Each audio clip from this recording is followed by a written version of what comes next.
Akashic record reader. I am a goddess embodiment coach. I am also in a twin flame reunion. I have been doing this for a long time. So this is not one of those occasions that happen often. Because of my consistency, because of all of the things that I have predicted that have come to pass, nobody will ever make a video about me being fake. If they do, they lying. Because I have had to pay a very high price for the life that I live and for the things that I teach. I'm not for everybody. And oftentimes, oracles are in situations where they aren't able to operate in their capacity to be an oracle. And so I don't know what I'm going to talk about. Give me a minute. I'm sending a notification out to my Untamed Soul Tribe. If you're not a part of my Untamed Soul Tribe, you are welcome to join. The link is in the bio. So let me first off by saying this.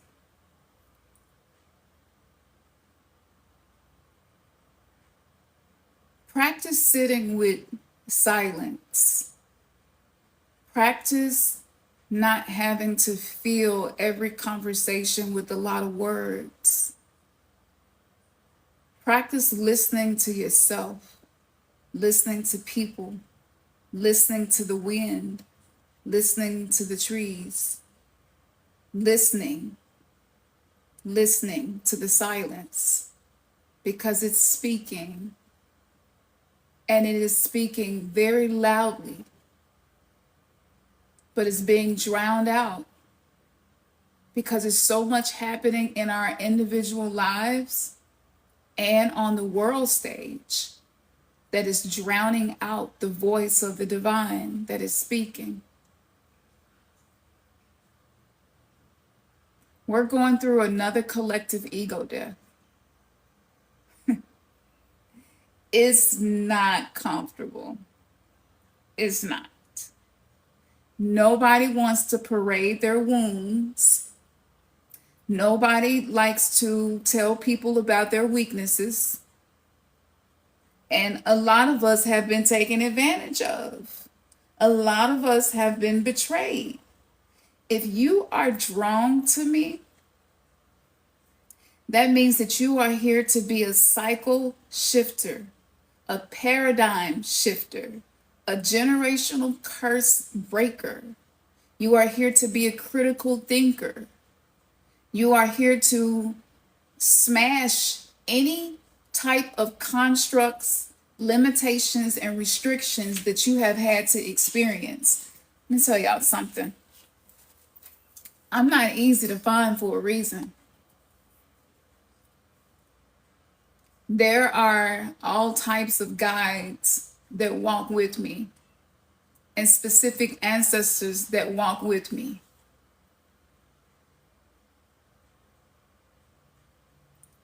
This is why I say to you, the way that you protect your peace right now is so important, because we're all sleeping.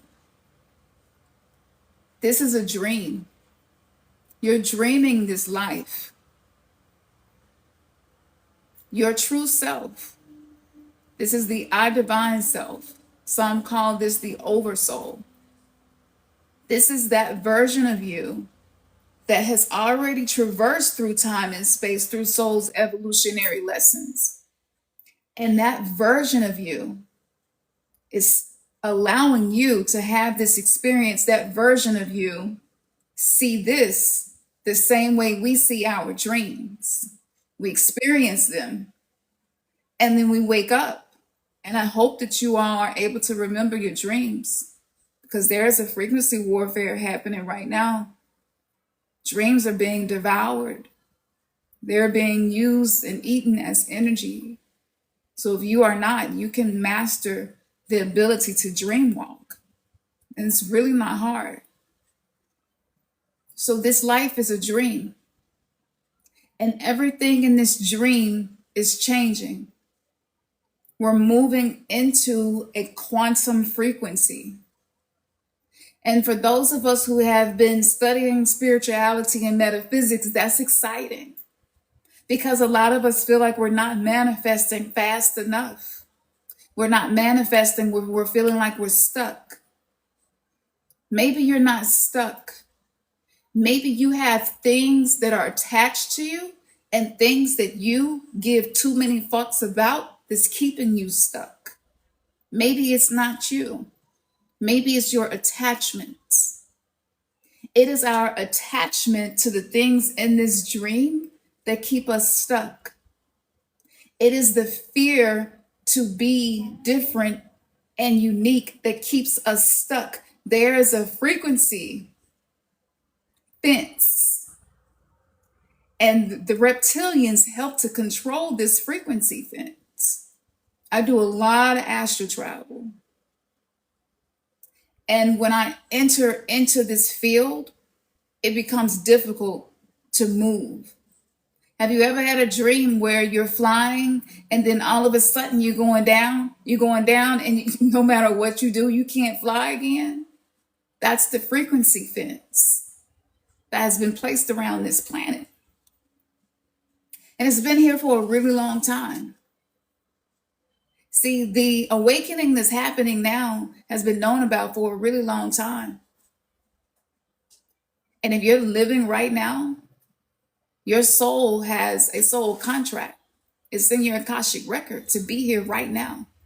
That makes you unique and special. Something special about you. See, a lot of us who are called to this type of alchemy, to take the shit that life has thrown at us and make something beautiful from it. Those of us who are called to this, we experience certain forms of traumas. And if you are an empath, that's going to elevate everything that you experience into a way where it's amplified. And it's usually not anybody in your inner circle that you can talk to about any of this shit, because they are on a different frequency. It's not about bad, it's not about good, it's not about who's better. It's just different. Everybody is not meant to awaken at this time. Everybody cannot handle knowing. A lot of the things that I share, a lot of people are not ready to know these things. And I can feel this when I'm in conversation with people. And when I'm in conversation with people who are ready to know, I start to channel the Akashic records to them. It's just wide open. But when I'm in conversation with someone who's afraid, and it's just not time for them to awaken yet, that conversation is very different.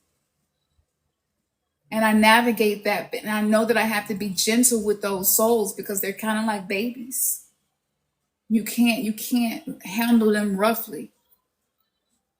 And so for those of us who are walking this path of alchemists, because we don't have our tribes anymore, like physically, because we don't have our elders anymore that we can go to. See, religion destroyed that.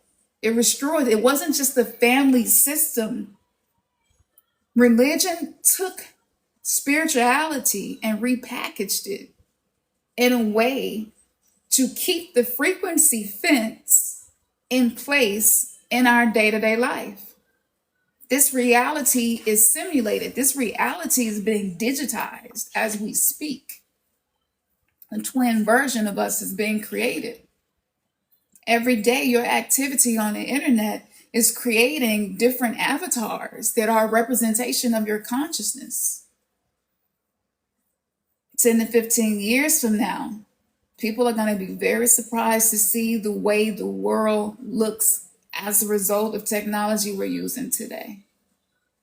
I have traveled to this timeline. It's not a timeline that I want to be on.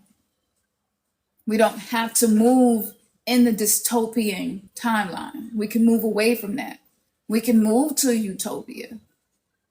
but it's based on how you navigate day-to-day life, your inner dialogue. How are you with your ego? How do you treat yourself? Because for those of us who have people in our lives that mistreat us, they're just a mirror reflection of how we have mistreated ourselves. They're not really trying to hurt you. They're not really trying to, they're not, it doesn't mean they don't have intent to do things hurtful. It simply means that they're in your life to teach you something about you.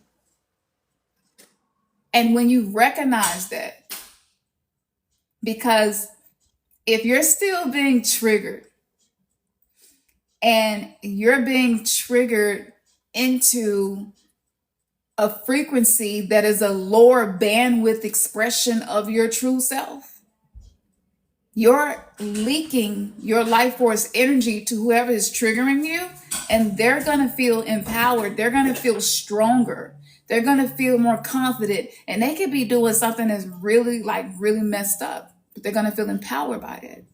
And this is why we see so many influencers now, the ones who got the big followings and the numbers, the ones that the 3D matrix is pushing into the algorithm and supporting, because see, behind this algorithm, there are demigods, egregores, and thought forms, Faustian pacts behind the algorithm. But most people haven't taken the time to read the energy behind what's happening. And so even them, you can't allow yourself to be triggered. When I studied Tantra and left hand practices, my purpose in going into those studies was to be able to use what I was learning to navigate life as an empath, as an intuitive, who was raised, I was raised in the underworld. Like when y'all watch like Power and Empire, like if we got into some type of trauma Olympics, I guarantee you I got more gold medals than most. I've been through a lot. My physical body is even a representation of all of the trauma and the battles that I have survived. And that's just in this lifetime, not to mention any others. But see, because of the shift that's occurring now, some people who have not studied both sides, I'm a Libra sun. So part of my identity in this simulated reality, in this incarnation, is for me to look at both sides of everything. And that's not an easy space to be in. That means that I don't justify when other people hurt me, but I also don't justify if I'm on the other end of that. I look at both sides of everything. There's never one right and one wrong. There is never. There are infinite realities, infinite potentialities always happening. And we are about to go quantum. The last time we went quantum like this, we were in Atlantis and we effed up. You know why we effed up? Because we had all of this technology that we have now. We had all of this power. And the ego, I'm getting a download. The ego was being born at that time. And as the ego was being born, this is what started the wars. And so we had outside influences. Those outside influences include certain interdimensional beings known in Gnostic texts as archons, but those outside influences also included demigods. And demigods are actually interdimensional beings who, on an evolutionary level, in some ways, are farther ahead than we are, that travel from other star systems. Earth is like, we think Earth is ghetto, but if it is, it's the ghetto that everybody want to come to. Earth is really special. We are really special. So even though we weren't as advanced and as evolved as they were, we were open for manipulation. And so it was a lot of energy manipulation that was happening. And this is when we started to go to war with each other. Energy manipulation that was happening. And this is when we started to go to war with each other. This is when envy was starting to be born. Can you imagine? You've never felt that before? And all of a sudden someone else's success makes you feel inadequate to the point where your mind can't stop thinking about it, and it starts to change your inner dialogue. This happens to us still today, but I'm telling you the origins of the birth of envy and ego. And so we're reaching that same pinnacle. We're reaching that climax right now. I don't know where you are. You're all over the world. The responsibility that comes with me being able to send out transmission that can touch anyone all over the world. And so this is why I'm not easy to find. I'm not perfect. But when I am using my gift is flawless. When I am using my gift is flawless. And I want to go back to religion because it's so important. I've heard a couple of people talking about the movie Sinners. And if you know people who resonate with information like this, start to share this because, again, real oracles, a lot of real oracles, we don't get a red carpet laid out for us. Not in the 3D matrix. Not if we're really giving people gems. Not if we're really giving people codes.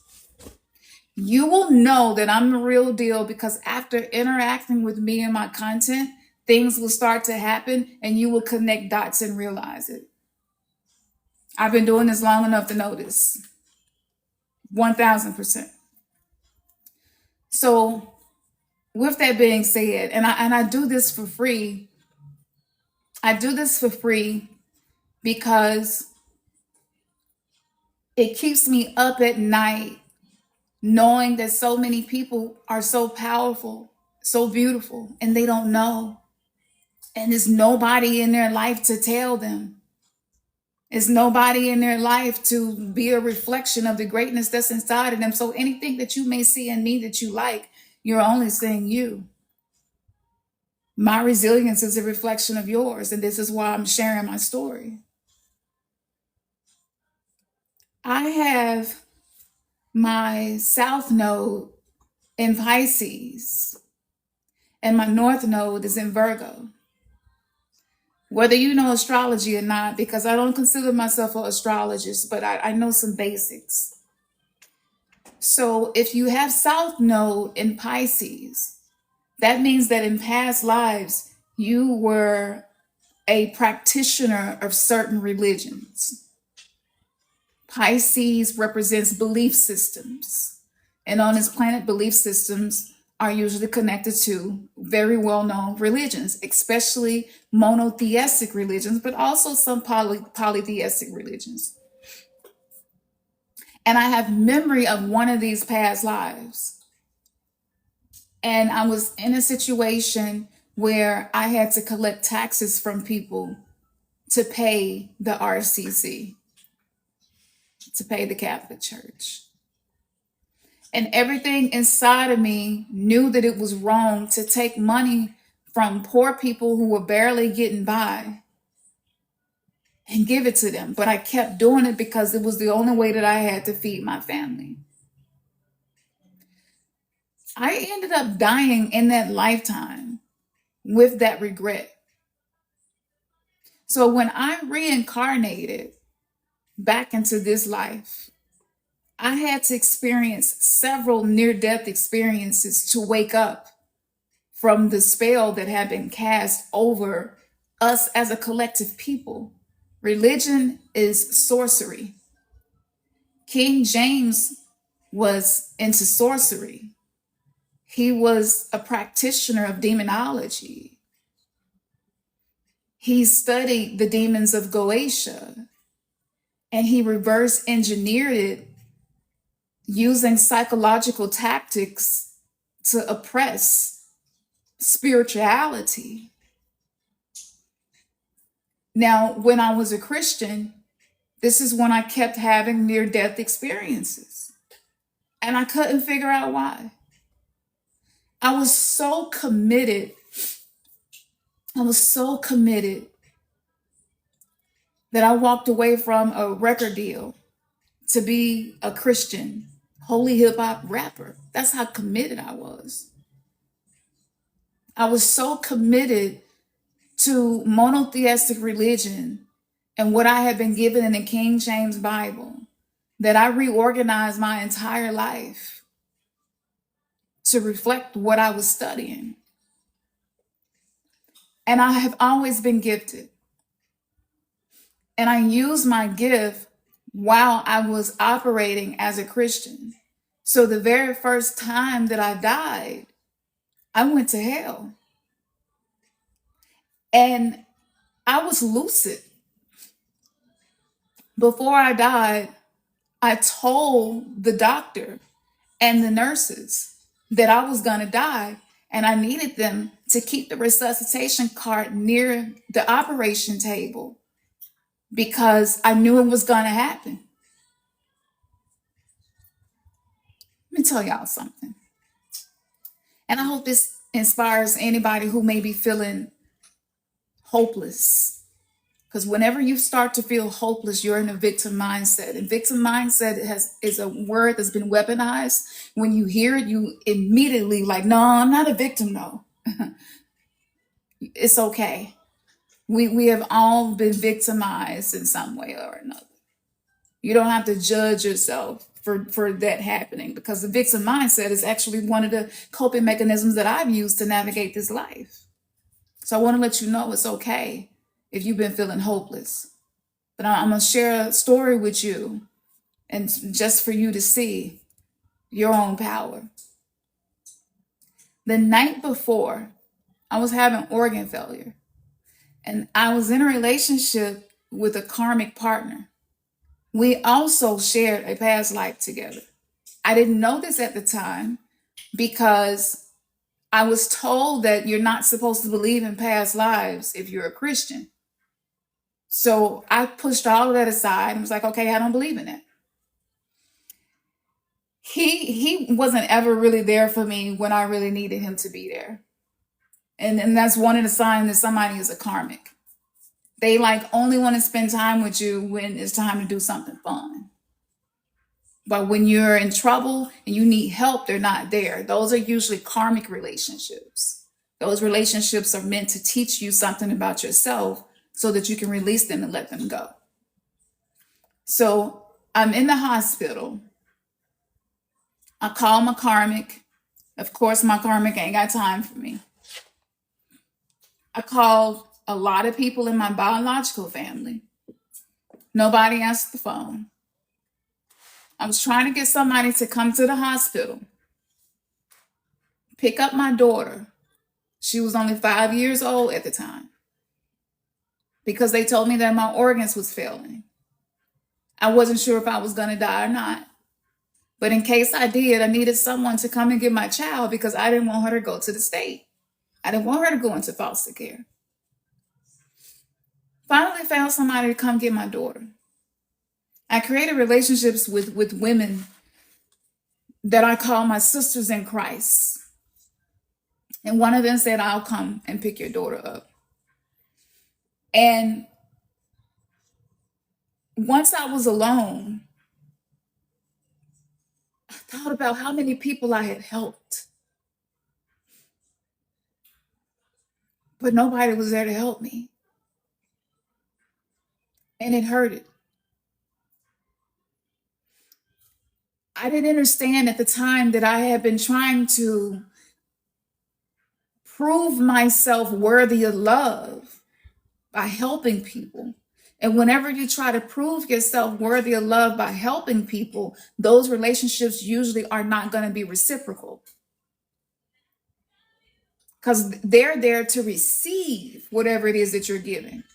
They're there to receive the energy that you're offering.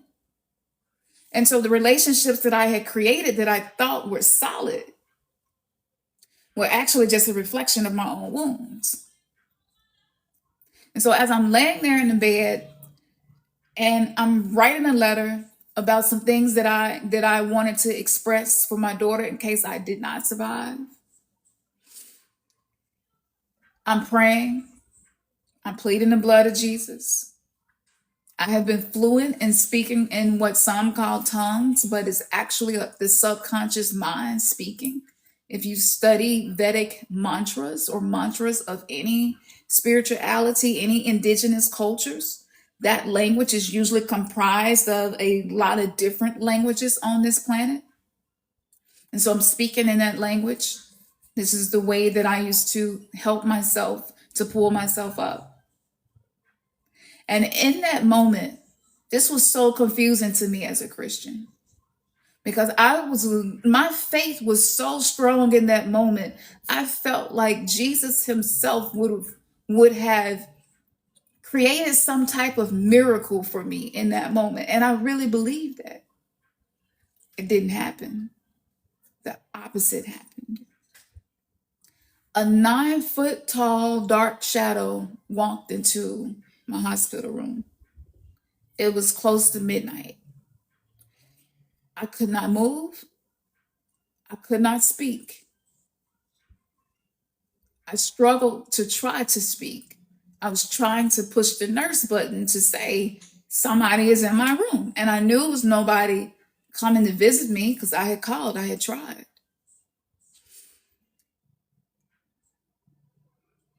I kept saying, I plead the blood of Jesus inside of my mind. I plead the blood of Jesus inside of my mind.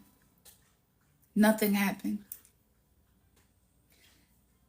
This entity said that it had followed me into this life to take my life. And it had been trying to do this since I was born. Now, the irony of all of this is that I was born with a rare genetic blood condition called sickle cell anemia. So you could very well say that there was an attempt on my life before I was actually given a chance to be born. And this entity didn't show its face. I only saw its form.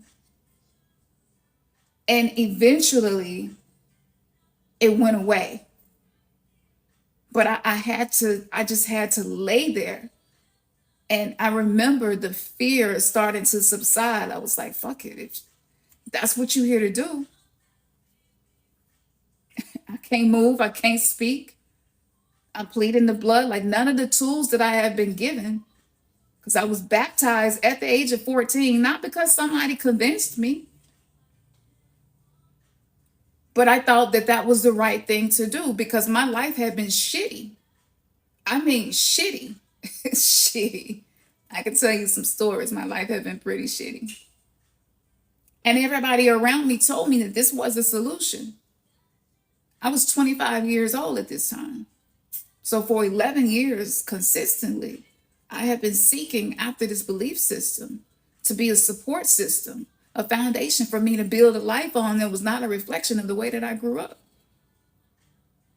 Needless to say, the nurse came in the room. She said, nobody was up here. I said, are you sure? She was like, I've been sitting right here and I can see the elevator. Nobody has been up here. And she asked me if I wanted something to help me sleep. So I'm like, absolutely.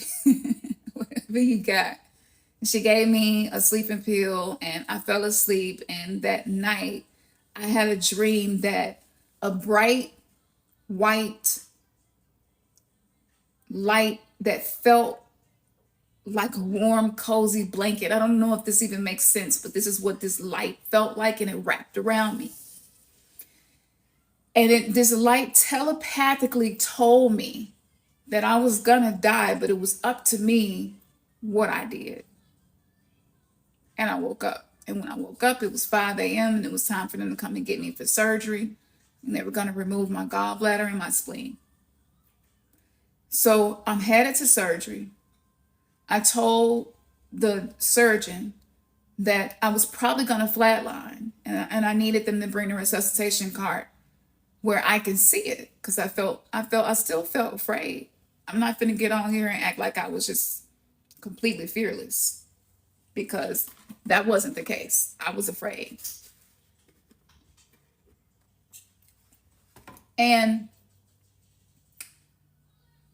because this hospital is a religious based hospital, they respected those beliefs and they did bring it. I did flatline.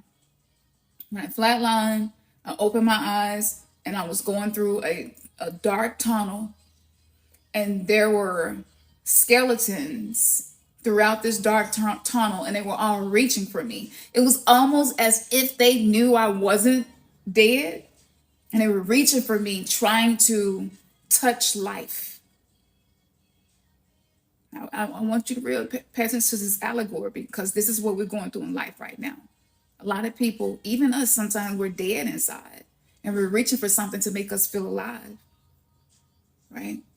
So I'm going through this tunnel and I land at the bottom of the tunnel. And guess who was at the bottom of the tunnel? Oh, the irony. It was an image of what I would say was Jesus. It was this brown skinned man with really long hair. But remember how powerful the subconscious mind is, because I had been baptized, which is a ritual. That's a ritual of breaking the water of the false womb. So whenever a woman's womb gives birth, she breaks water. So when you're baptized in religion, you're actually going into the womb of the 3D matrix. This ritual was created to rebirth you. So you come out as a new person, right? So my mind had already been taken over by the sorcery of this. And this is probably why this is the figure that I saw. And he walked with me through this lower level. The darkness was so dark, I couldn't see my hand in front of me, but I could see everything like at a distance. See, the spirit world don't make sense to the logical mind. This is why we have to use the right hemisphere of the brain, the intuitive spiritual mind, the third eye, to see things from a spiritual perspective, because everything in this physical reality is inverted. So as we're going through there, one of the first people that I saw was a man who did not lead by example in his life for his children, and he could see the effect that he had on his children. Can you bring me a charger? He could see the way he impacted his children, and they were following his steps, and he was tormented by that. And if I'm not mistaken, he had either molested or raped someone, and he saw his son doing the exact same thing.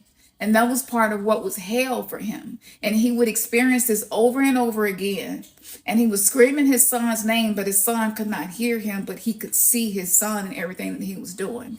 And at the same time that he's having this mental torment, he's having physical torment, where there were these like small creatures that were like burning, slashing, and cutting his flesh. And once they have burned, slashed, and cut all of the flesh from his bones, it would regenerate and start all over again. And I can remember being a Christian at that time, seeing that messed me up. Like, I called my karmic and said, I don't want to have sex no more. Like, no, it's time for me to not be a sinner. And what did I learn from that experience? Because in that, there are 9 levels of what we call hell, which is basically 9 dimensions. And we do experience some of that in our lifetimes, and that's what we call traumatic experiences. These dimensions kind of spill over into each other, right? So I learned from that hell is a state of mind, it's a state of being. It depends on what your mind thinks about, the thoughts that you cannot control, the ruminations. When somebody says something hurtful to you and you just keep thinking about it over and over and over again, and you're trying to watch TV, but your mind just keep going back to that. That's what that man was going through. His mind was replaying over and over again something that was hurting him. And a lot of us have experienced that. The reason that I had this experience back then, I thought it was because I was sinning. But I mean, as a human being, the things that are considered to be a sin are really just a part of life lessons. And when you believe yourself to be so deeply broken and flawed to the point that you live in fear of going to hell and you beg something outside of you to fix you, that breaks down your sense of self. That breaks down your confidence. It breaks down your ability to believe and trust in your own self. And when you're feeling wounded and broken like that over and over again, you attract wounded people into your life. And a lot of us have relationships that are a reflection of the internal hell. These are the negative things we experience, especially as children, and we internalized it. And so because you are a magnet, you're continuously attracting things into your life that represents that. And if you cannot change what you're attracting, the first thing that you want to change is the meaning that you give to what you are attracting.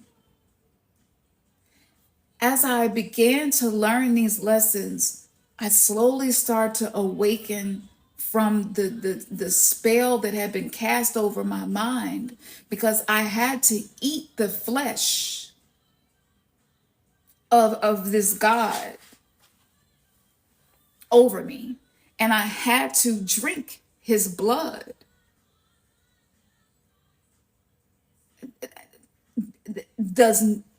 None of that sounded vampiric to me at the time. But I see now the allegory for vampirism. So I was in a relationship with rituals that came from ancient times. Because my brain had been wiped, I didn't remember and I didn't know. But it was damaging my capacity to actually see myself as a true child of the Creator, beyond the box and the meanings and the rules and regulations and legalities and commandments that were created. And then I learned that the 10 commandments actually came from the 42 commandments of Ma'at in ancient Kemet. And I said, oh, okay. So religion isn't the oldest, it's actually the new age. When religion was being established, it was new. We were working with nature and healing each other with herbs. We didn't need pharmaceuticals and foods masquerading as chemicals and doctors with outfits on with Kundalini serpents on their coats, on the ambulance, on the buildings. Only one of the Kundalini serpents at that, not even both of them. It's such a confusing thing. And this is why awakening is so hard, and it can be lonely because it's confusing. And most of the time, only one in a family comes to this awareness in a lifetime. That's how it is right now. Now, the children that we're having right now, like Generation Alpha, they are completely different. They're coming here with completely different cosmic codes already downloaded and imprinted into them based on the work that we're doing now and the future work that we're going to do. So they're kind of like returning from the future through us to come to the past, to come to the present, to undo the past. And this is why everything seems so disruptive. And so once I started uploading my dreams to YouTube, people started saying, this happened. And they started sending me clips, articles, things that were showing up on their feed, things that happened locally, things that they experienced and saw themselves. And I was like, what am I? Why am I able to do this? Why am I able to look at people, places, and things and get all of these downloads, files downloaded into my mind? What am I? And I got one of my first readings with Amateo. Tisha Amateo did my reading, my very first reading. And she asked me a couple of questions and I answered them. And she said, you are one of the oracles. And the world's been waiting for you. I was like, nah, not me. No. I'm too messed up for that. There's no way that that's something that I'm able to actually do and help people with. And she was like, yeah, that's pretty much that's usually how it begins. That's usually what you believe. Because coming into this world, there was resistance. Your soul had already knew it was going to be resistance with you coming into this world, because you come and you create fractures in the prison planet. So the planet was no. The 3D matrix was definitely not going to let you have faith and believe in yourself and be confident in your gift and your ability. And you will awaken others and you will touch others. And I have helped a lot of people, probably people that you all follow. I'm going to work in the background and I don't really talk about it publicly. I don't do a whole lot of interviews and go on other people's shows and stuff like that. This is a very, this has been a very personal journey for me. I'm opening up and expanding.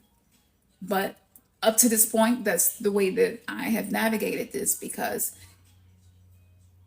it seems like it's what you want, right? You want your third eye open. You want your Kundalini awakened, for those of us who have went through these stages in awakening.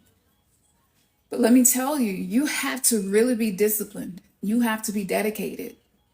You can't skip over your ceremonies and your rituals and taking care of your mind, taking care of your body, connecting to your soul, disconnecting from things that aren't good for you. I was so committed to this once I accepted who I was and what I was capable of doing. There's an energy of destruction that follows me. Destruction of what disempowers us.